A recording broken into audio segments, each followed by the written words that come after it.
Hello and welcome back to the Alt. Thank you for joining me again today. I am your host, Shapirian. Chiefs-Bucs, trade deadline, coaches getting fired. We're going to talk about all of that and more in today's episode. I'm super excited to get into it with you. Before we do me a favor, check and see if you're subscribed to the channel, and if you're not, click that little button. We're making a good little push here to 100 subs that I would really like to close in on soon. I would really appreciate you considering to do so. You can also follow me on most social media at the Alt NFL. Or you can leave a comment down below to join in on the conversation. I love hearing from you guys, and I answer all my comments that I get. Without any further ado, let's get right into it. Let's talk about that Monday night game last night. How about that game, huh?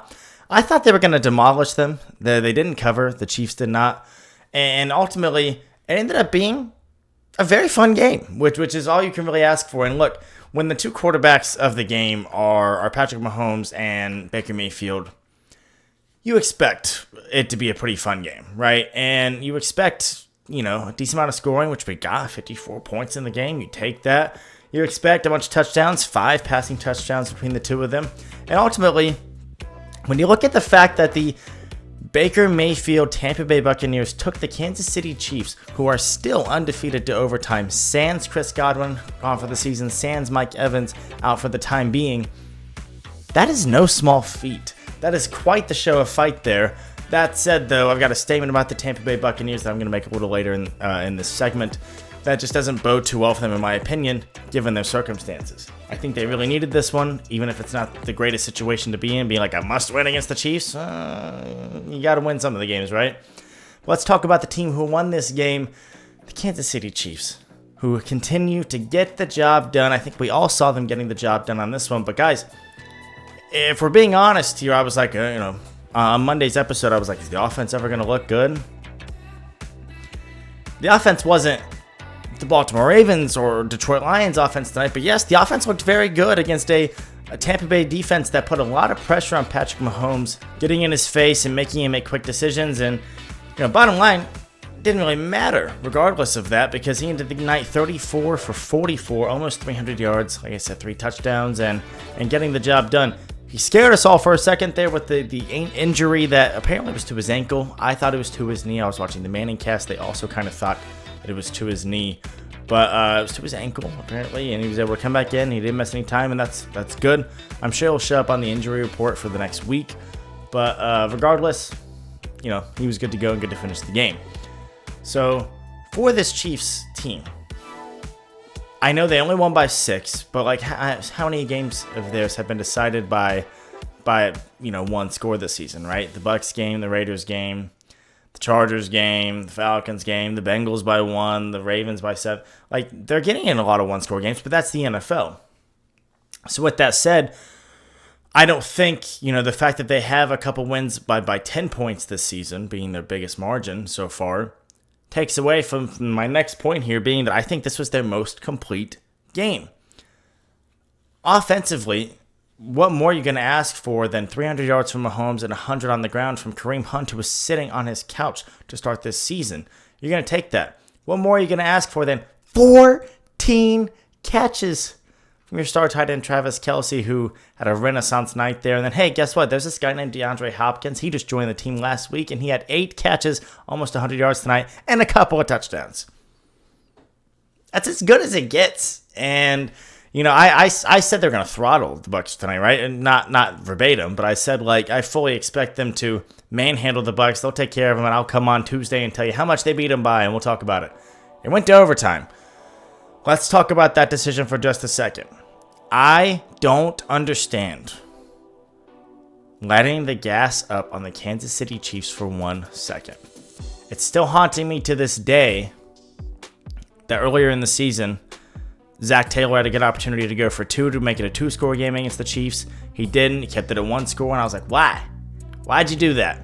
And they lost by 1 for what it's worth, so maybe, but I don't think that had a huge effect on the outcome of that game. But it seems to happen like this, where you're people tend to overthink it with the Chiefs. The decision when you're playing the Chiefs and you have an opportunity to realistically pull away with a win here is be aggressive.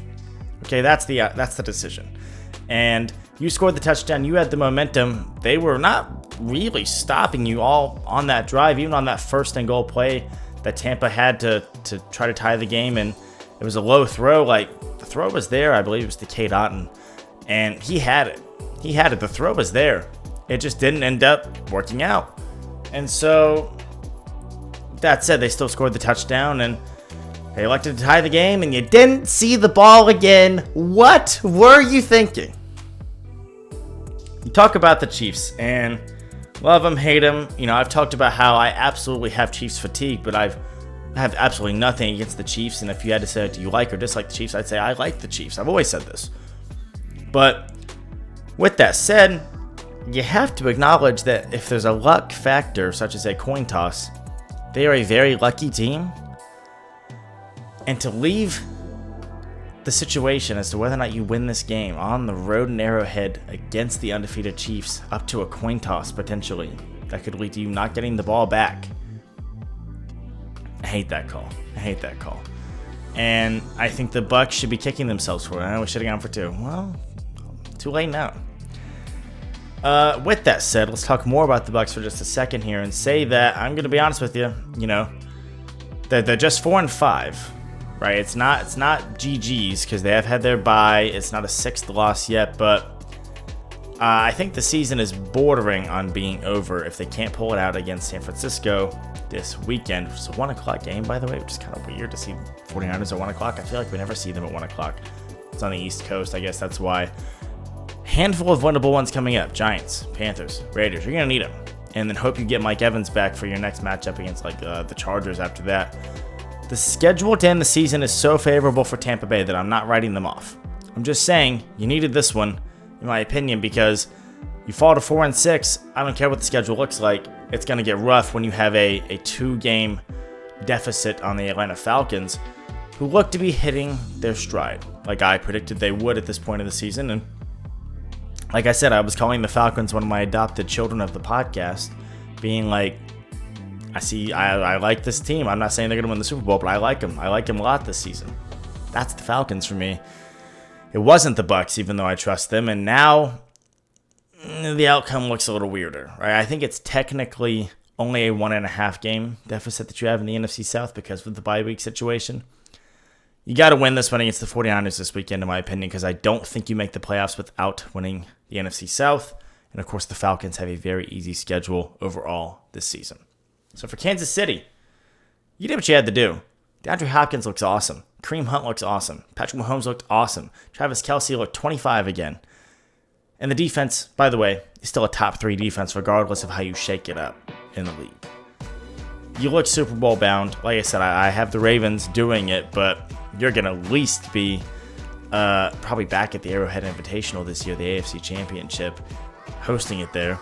And who really cares who you face there because you tend to always win those. So we'll see. You got to love where you're at right now. For Tampa, tough one, man. Tough one to lose in overtime without even getting the ball. I kind of hate that rule. I'm sorry. I don't like it. I don't know. It's just not my favorite rule. And we change it for the playoffs. Like, okay. Regardless, season is not over. But you need this one. That's my statement. So I was going to make a little statement here later on. You need this one against the Niners, okay? Put the Niners back beneath 500 because it not only helps your chances overall, but you need it to stay at 500 yourself. You don't want to go to 4-6. All right, so before we get into potential trade deadline talk, and by the time you're listening to this on Tuesday, it's possible things have broken that I don't even know about because we're recording this Monday night going into Tuesday morning. It's completely possible things have happened that I don't know about it as of the time of recording. Before we get into that, let's go ahead and talk about some of the biggest news that did break on Monday that I kind of accidentally previewed on Monday's episode by sheer coincidence. Talking about the firing of Saints head coach Dennis Allen. Look, I don't know that I necessarily thought this was going to happen right now, but I was like, and they're going to get everyone fired, and he got fired. There's that. And so that basically all but confirms that they're going to have a total coaching overhaul as what happens when an NFL head coach gets fired that offseason. Now, look, The vibes in New Orleans have been horrendous over the past 2 months since that really nice 2-0 start with just an insane offensive output, and the murder rate in New Orleans went down notably. They had 0 murders, and Stan Verrett, former ESPN SportsCenter, he might still be current actually. I haven't watched it in years. Him and Neil Everett were my favorites, so I don't want to say former. I know him as that though, SportsCenter host. Is a big New Orleans guy, big Saints guy, right? And he's like, if you know New Orleans, you know this directly ties into the Saints being 2-0, that there was no murders for, like, I get it. That's kind of dope, right? That's like, man, we love that team. The vibes since then have been horrendous. So let's talk about it for a second. Listen, Dennis Allen was a questionable fit for New Orleans in the first place, and it feels like the same thing as, to me, whoever takes over in Kansas City after Andy Reid, if it's not Matt Nagy or Steve Spagnuolo, maybe even then, right? Or whoever, Gerard Mayo taking over for Bill Belichick. It's like, whoever takes over for Baltimore after John Harbaugh, right? Not everyone has the Mike Tomlin taking over for Bill Cowher situation of like Hall of Famer to Hall of Famer, right? And I don't know if Sean Payton is a Hall of Fame head coach or not. I would imagine he probably is. And Dennis Allen was a fringe hire at best, as in like, I don't know. And I know they fully believed in him. And the front office, and I don't want to act like a cap expert. I don't want to act like a New Orleans Saints expert. But it certainly seems like the front office did what they could to try to keep that team competitive, albeit with some questionable contracts and decisions along the way. This was just doomed to happen. It seems like they were prolonging the inevitable of having to blow this team up eventually. And now, Dennis Allen, with 2 years and some change as head coach, will not even get to really try to rebuild a New Orleans Saints roster that is heading into a weird spot. They lost to the Saints on Sunday. Cam Jordan, who really to me seems like the de facto leader for this team, was like, dang, Saints fans, we just lost to the Panthers. Sorry, guys. And it got memed up on Twitter. Everyone's like, oh my God. He's just straight up being like, dang, we just lost to the Panthers. Crazy. We got Chris Olave's brother being like, because he got hit hard, right? He seems to be dealing with concussion issues again. Chris Olave's brother being like, man, get him up out of there and stuff like that. Not a quote, but the general vibe there from what he's saying. And things are just weird with New Orleans. They've got to get through this season and put this season as far behind them as is absolutely possible. Okay? Seriously. And I don't know what that's going to look like. Look, Clint Kubiak, let's see what he's got for the rest of the year and go from there. I talked to, again, I don't want to double down too much on it, but the Saints, Patriots, and Raiders were the 3 teams heading into the season that I was like, I don't know what to make of you. The Patriots have at least kind of ascended into a full-blown rebuilding tier, whereas like with Jacoby Brissett, it was like, what are you learning here? They just re-signed a bunch of Patriots players, including Jacoby Brissett, and they're just using all of them. I don't know. But the Saints and the Raiders made some big coaching changes. I don't know what to make of it. For the Saints, like I said, listen, a tank fest could be kind of great for them. Not to say that they're going to go quarterback or anything. I do think they move on from Derek Carr's contract after the season. I predicted that a long, long time ago because this is the season where it's the easiest to move on from him in his contract. And so I do think they end up doing that. But bottom line is that this is a necessary decision they had to make. Let's transition into the Raiders for just a second, who have now fired their offensive coordinator and I believe also their offensive line coach, which feels a little uncalled for, can I just say, by the way?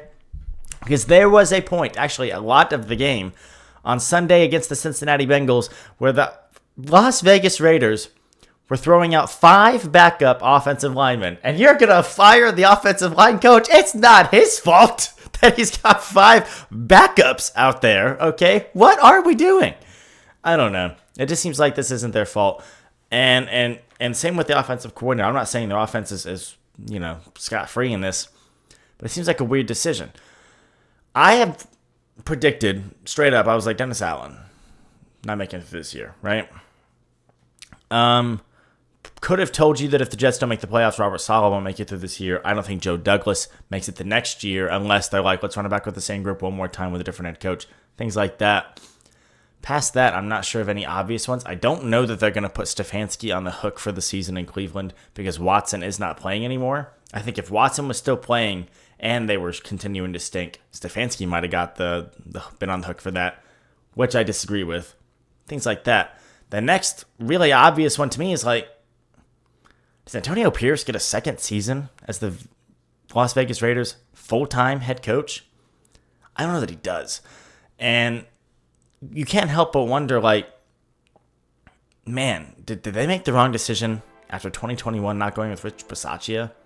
And maybe that's in bad faith for me to say that. Maybe that's like, oh my God, like, bringing that up again and things like that. But like, I don't know, man. Like, it just seems like they really bought into him, but they were like, no, we're going to go another direction. Now they bought into Antonio Pierce within the locker room. They're like, let's go with Pierce. And I agreed with the decision, 100%. And I do think Antonio Pierce has all of the makings of a possible very good head football coach. I really do. With that being said, did you choose the wrong time to go with the guy, or at least the wrong situation?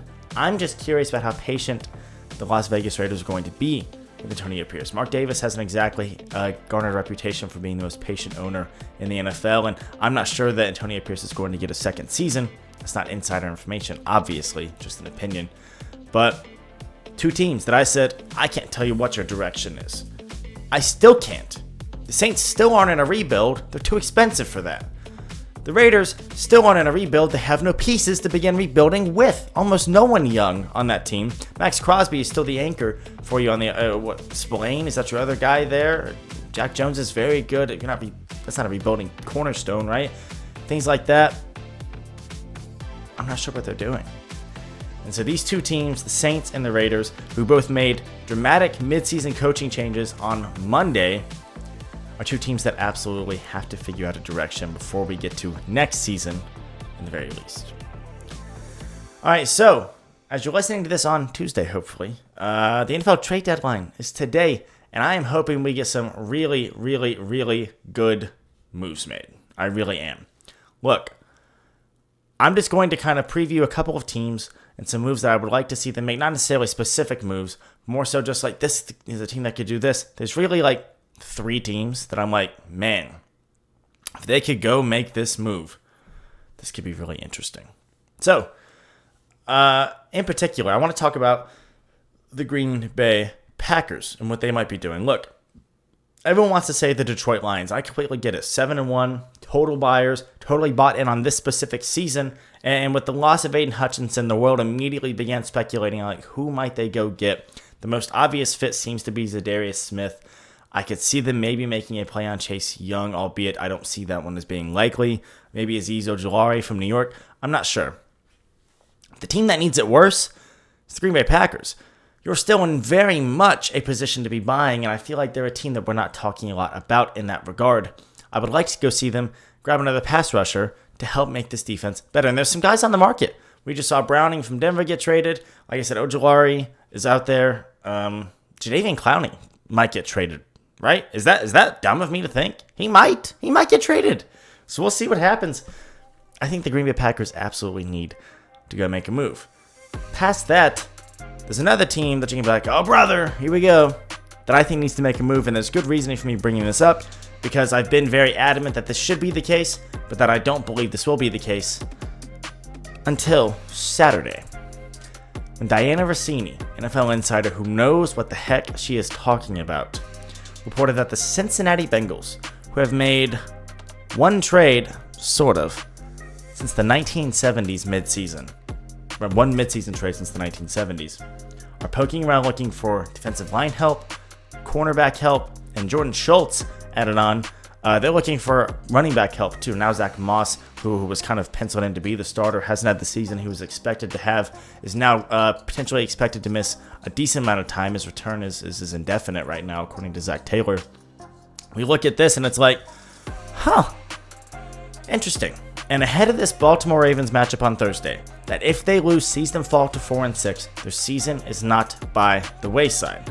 Because, as I pointed out a few weeks ago, They don't need to beat all the good teams they face.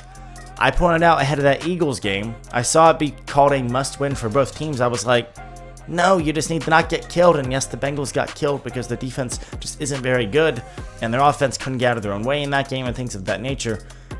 That wasn't a must-win. This Ravens one isn't a must-win, but it gets a lot harder if you can't beat the Ravens, all right? It gets a lot harder. You really need to go 3-1 against the 3 best teams you play. You really only lose maybe one more the rest of the way. But think about it. The Broncos lost, have a couple of tough games ahead, could be looking at 5-6 before they win another game, potentially, with their schedule working out the way it is. The Indianapolis Colts lost, fell to 4-5, okay? And now rolling with Joe Flacco against the Bills this week. Could be looking at 4-6, just like the Bengals currently are. The Bengals are 4-5, potentially soon to be 4-6 if they can't beat the Ravens, which I'm not predicting them to do, by the way. They need to make a trade. There's so many names out there who make legitimate sense. The biggest one, like I said, is Azeez Ojulari. I would love to see the Giants move off him. He's the exact prototype type of player that the Bengals love to grab in free agency.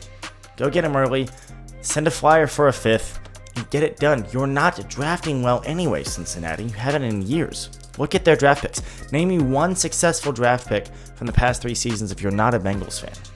You probably cannot. It's been a minute. Amarius Mims, their pick at 18 overall last season because Joe Burrow got hurt. Otherwise, they wouldn't have been that high. It's seeming to work out. You're not planning to pick at 18 most of the time. They're not drafting very well, especially in later rounds. They're going against the grain from what a lot of conventional methods say. It's not working out. Send some of those draft picks. Do it. Another name I've heard floated around, Chase Young down in New Orleans. Coming back to Ohio. A mutual of mine on the internet, it's kind of funny. I was like, man, I think if he could go through some like a winter storm type of transformation when he breathes that Ohio air back in, could be the shot he needs to kind of get his career back on the right track. And wouldn't that be quite the change to have the number 1 and number 2 picks from the 2020 draft be on the same team? That would be interesting. Not predicting any of this, just saying I think it could happen. And I think the Cincinnati Bengals are a team who absolutely should make it happen.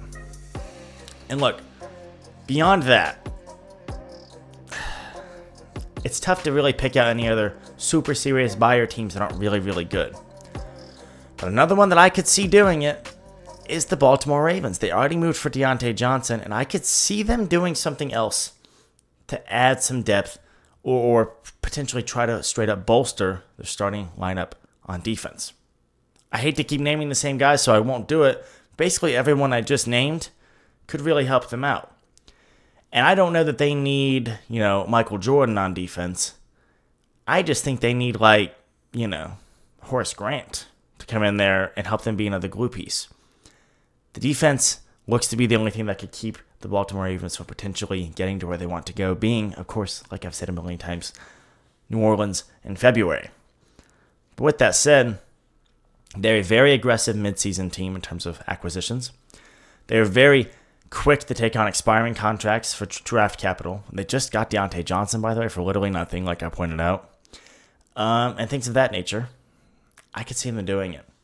Packers, Bengals, Ravens.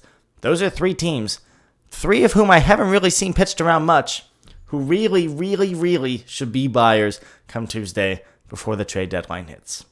Just my opinion, and I would like to see it happen, particularly for Cincinnati. Come on, man, make a trade. Do the thing.